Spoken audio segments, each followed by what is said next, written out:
Horror कहानियां थी। शब्द, तुझे भरोसा नहीं ना, तो फिर जा अपने कमरे में जाकर देख। तेरे पलंग के नीचे तुझे तेरी माँ की हड्डियां मिलेंगी। प्रभात दौड़कर अपने कमरे में जाता है और अपने पलंग के नीचे देखता है। वहां पर सचमुच एक कंकाल पड़ा हुआ था और उसके शरीर पर जो कपड़े थे वो प्रभात की माँ के थे। क्या बात है, आज तो आप सुबह से ही बहुत बिजी हैं। ऐसा क्या लिख रहे हैं? बस एक फैमिली की कहानी लिख रहा था। जैसे हमारी फैमिली है ना, तुम, माँ और मैं, लेकिन थोड़े अलग तरीके से, क्योंकि ये कहानी हॉरर है और इसमें जो आदमी है ना, मैंने उसकी बीवी को मार दिया है। मतलब कहानी में ऐसा लिखा है। और जानती हो, उसके बाद जो बीवी है ना, वो एक बुरी आत्मा बन जाती है। क्या बेटा, इस तरह की डरावनी कहानियां क्यों लिखता है तू? जानता है ना, हम जो सोचते हैं, जो लिखते हैं, हमारा दिमाग पूरा दिन वैसा ही होता रहता है। माँ, परेशान होने वाली क्या बात है? राइटर हूँ मैं, मेरा तो काम है कहानियां लिखना। और वैसे भी ये सिर्फ एक कहानी है माँ, कोई सच नहीं है। उसके बाद कुछ दिन बीत जाते हैं। एक रात प्रभात को अपने ऑफिस से लौटने में देरी हो जाती है। रात के लगभग 12 बजे हुए थे। प्रभात जैसे ही अपने घर पहुंचता है, उसने देखा कि उसकी पत्नी दुर्गा डाइनिंग टेबल पर उसका इंतजार कर रही है। आ गए आप? कब से आपका इंतजार कर रही थी। देखिए ना, खाना भी ठंडा हो गया है। अरे दुर्गा, आज तुमने अपने इतने लंबे लंबे बालों को खोलकर क्यों रखा है? तुम तो हमेशा अपने बाल बांध कर रखती हो। वो क्या है ना प्रभात, जब इंसान अपनी जिंदगी से मुक्त हो जाता है ना, तो उसे दूसरे सारे बंधन खोल देने चाहिए। इसलिए मैंने अपने बालों के बंधन भी खोल दिए। ये तुम किस तरह की बातें कर रही हो? तुम ठीक तो हो? मैं बिल्कुल ठीक हूँ प्रभात। अच्छा चलो खाना खाओ। वो क्या है ना दुर्गा, मुझे भूख नहीं है। ऑफिस में कुछ खा लिया था। कोई बात नहीं, मैं तुम्हारे लिए एप्पल काट देती हूँ, एप्पल खा लो। नहीं दुर्गा, मुझे नहीं खाना है, मेरा मन नहीं है यार। तभी अचानक से दुर्गा अपने हाथ में एक बड़ा सा चाकू लेकर प्रभात पर हमला कर देती है। प्रभात अपने आप को बचाने की कोशिश करता है। आज मैं तुझे नहीं छोड़ूंगी, तुझे अपने साथ लेकर जाऊंगी अपनी दुनिया में। ये क्या बोल रही हो तुम? तुम्हारा दिमाग खराब हो गया है। आखिर तुम हो कौन? दुर्गा अपनी गर्दन टेढ़ी करते हुए बोलती है। मैं दुर्गा हूँ, तुम्हारी पत्नी। ध्यान से देखो मेरी आंखों में। प्रभात बुरी तरह से डर जाता है और घबराहट में वो चाकू अपनी पत्नी के पेट में मार देता है। उसकी पत्नी की वहीं के वहीं मौत हो जाती है और उसकी चीख की आवाज सुनकर उर्मिला दौड़ते हुए बाहर आती है। ये तूने क्या किया प्रभात? तुमने अपनी पत्नी का खून कर दिया। लेकिन तू तो उसे बहुत प्यार करता था बेटा। तूने बहू को क्यों मार डाला? माँ, ये आपकी बहू नहीं थी, इसके अंदर कोई बुरी आत्मा घुसाई थी। मैं नहीं जानता ये सब कैसे हो गया, लेकिन वो मुझ पर हमला कर रही थी, मुझे मारने की कोशिश कर रही थी। माँ, मैंने कुछ नहीं किया। ये तूने क्या कर दिया बेटा? दुर्गा ने मुझे कहा था कि वो तेरी कहानी को उस कैरेक्टर की तरह एक्टिंग करके तुझे डराने की कोशिश करेगी। अरे वो तो तेरे साथ मजाक कर रही थी। हे भगवान, ये क्या हो गया? इसका मतलब दुर्गा। लेकिन माँ, मैंने जो कहानी लिखी थी उसमें भी ऐसा ही हुआ था। उस औरत ने अपने पति के साथ मजाक किया और गलती से उसके पति ने उसके पेट में चाकू मार दिया। मेरी कहानी सच कैसे हो सकती है? माँ, मुझे बहुत डर लग रहा है। अब ये सोच, दुर्गा की लाश का क्या करें हम?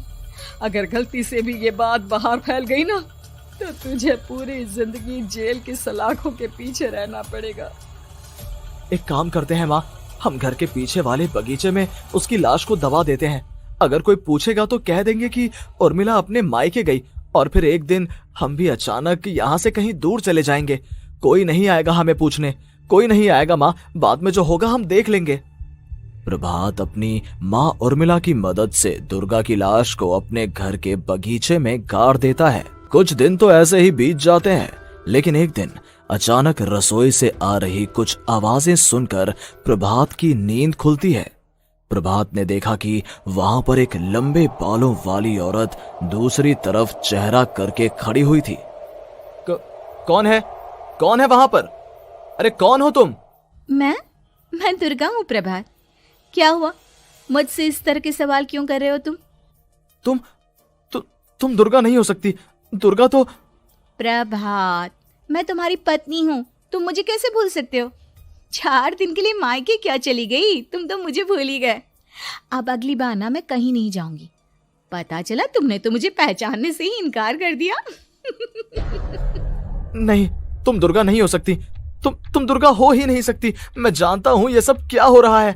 मैंने अपनी कहानी में लिखा था कि उस आदमी की पत्नी की मौत के बाद एक बुरी आत्मा उसका रूप लेकर उसके घर में आ जाती है। तुम वही हो ना? और अचानक से खूबसूरत दुर्गा का चेहरा काला पड़ जाता है। उसकी आंखें लाल हो जाती हैं और पूरे शरीर पर बाल, लंबे नुकीले नाखून, उसके दोनों पैर उल्टे हो जाते हैं और बेहद डरावनी आवाज में वो चिल्लाकर कहती है, बुरी आत्मा, मेरा खून करके मुझे अपने ही घर में गाड़ कर तू मुझे बुरी आत्मा कह रहा है? मैं तुझे छोड़ूंगी नहीं। और अचानक से प्रभात के घर में बेहद डरावनी आवाजें गूंजने लगती हैं। घर में चारों तरफ बहुत सारी बुरी आत्माएं नजर आने लगती हैं। प्रभात घबरा कर अपनी माँ को आवाज देता है, माँ कहाँ है आप? जल्दी आइए माँ, देखिए ना ये सब क्या हो रहा है। प्रभात ने देखा कि अचानक से उसकी माँ कमरे से दौड़ कर आती है। क्या हुआ प्रभात? और ये लोग कौन है? इन सब की गर्दन टेढ़ी क्यों है? इनके बाल खुले हुए। प्रभात, ये सब लोग तो मुझे मरे हुए नजर आ रहे हैं। हाँ माँ, ये सब लोग मरे हुए ही हैं और ये ठीक वैसा ही हो रहा है जैसा मेरी कहानी में हुआ था। लेकिन मेरी कहानी के हिसाब से तो आप भी। अचानक से उर्मिला का रूप बदल जाता है। वो भी एक डरावने साए की तरह बन जाती है और बेहद डरावनी आवाज में चिल्ला चिल्ला कर कहती है, मर गई तेरी माँ। जानता है, कल रात जब तू सो रहा था ना, तो मैंने उसके शरीर का सारा खून पी लिया। अब बस हड्डियां बची है उसके शरीर में। नहीं, ऐसा नहीं हो सकता। ऐसा बिल्कुल नहीं हो सकता। मेरी माँ नहीं मर सकती। तुझे भरोसा नहीं ना? तो फिर जा, अपने कमरे में जाकर देख। तेरे पलंग के नीचे तुझे तेरी माँ की हड्डियां मिलेंगी। प्रभात दौड़कर अपने कमरे में जाता है और अपने पलंग के नीचे देखता है। वहां पर सचमुच एक कंकाल पड़ा हुआ था और उसके शरीर पर जो कपड़े थे वो प्रभात की माँ के थे। माँ, अब मुझे कुछ करना पड़ेगा। लेकिन मेरी कहानी में लिखा था कि माँ की मौत मेरे हाथों से होगी, पर माँ तो पहले ही मर चुकी है और वो बुरी आत्मा मुझे भी मार देगी। नहीं, इससे पहले कि वो मुझे कुछ करे, मुझे उसका काम खत्म करना होगा।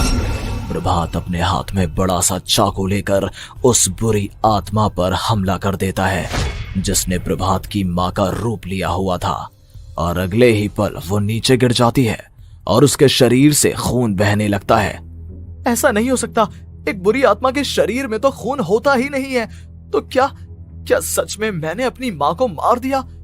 लेकिन अभी कुछ देर पहले तो फिर वो कंकाल किसका है? और ये कौन है? मैं पागल हो जाऊंगा। और अपनी माँ की लाश, इसका मैं क्या करूं? लोग पूछेंगे तो मैं क्या जवाब दूंगा? तभी वहां पर दुर्गा का रूप लेकर जो आत्मा थी उसने प्रभात से कहा, गाड़ दे अपनी माँ को ले जाकर उसी जगह जहाँ तूने मेरा खून करके मुझे गाड़ दिया था। चला जा। घबराया हुआ प्रभात पागलों की तरह अपनी माँ की लाश को लेकर बगीचे में गाड़ देता है। प्रभात की हालत पागलों जैसी हो जाती है। वो अपने आप को अपने घर में बंद कर लेता है। कहानी के हिसाब से तो आगे ये हुआ था कि कहानी लिखने वाले ने उन बुरी आत्माओं से डरकर आत्महत्या कर ली थी। तो क्या मैं भी मर जाऊंगा? क्या मैं भी आत्महत्या कर लूंगा? एक काम करता हूँ, मैं अपनी कहानी का अंत बदल देता हूँ। हाँ, ये मैंने पहले क्यों नहीं सोचा। मैं लिख दूंगा कि कहानी को लिखने वाला आत्महत्या नहीं करता, बल्कि कहीं दूर जाकर नए सिरे से अपनी जिंदगी शुरू करता है। यही सोचकर प्रभात ने अपनी लिखी हुई कहानी को बाहर निकाला और उसे पढ़ना शुरू किया। ये देखकर वो हैरान रह गया कि कहानी का क्लाइमैक्स तो किसी ने पहले ही बदल दिया था। ये क्या? इसमें तो लिखा हुआ है कि आखिर में उस लेखक की पत्नी और माँ दोनों बगीचे में जिंदा दफन थे। बुरी आत्माओं ने उनको कैद करके रखा था और वो लेखक अपनी माँ और पत्नी दोनों को जिंदा बाहर निकाल लेता है। लेकिन ये सब लिख किसने दिया? प्रभात दौड़कर बगीचे में जाता है और वहां पर खुदाई करना शुरू कर देता है। प्रभात देखता है कि वहां पर लकड़ी के 2 बड़े संदूक हैं और उनके अंदर से आवाजें आ रही हैं। प्रभात बचा लो मुझे, अगर थोड़ी देर और हो गई तो वो मुझे छोड़ेगी नहीं। बेटा देखो, मैं इस बक्से के अंदर बंद हूँ, प्लीज मुझे बाहर निकालो, वो बुरी आत्मा किसी भी वक्त मुझे मार डालेगी। प्रभात वो दोनों बक्से बाहर निकालता है और अपनी पत्नी और माँ दोनों को आजाद करवा लेता है। लेकिन तभी वहां पर अचानक से एक बेहद डरावनी और खौफनाक दिखने वाली औरत आ जाती है। तुझे क्या लगा था इतनी आसानी से अपनी पत्नी और माँ को बचा लेगा? बस 5 मिनट और उसके बाद अमावस का चांद आसमान में आने ही वाला है। लेकिन तूने इन दोनों को बाहर निकाल लिया, अब तुझे मरना होगा। नहीं, मैं जानता हूँ मैं नहीं मरूंगा, और अब आगे क्या करना है ये भी मुझे पता है। प्रभात ये बहुत खतरनाक है, हमें मार डालेगी प्रभात, चलो यहाँ से।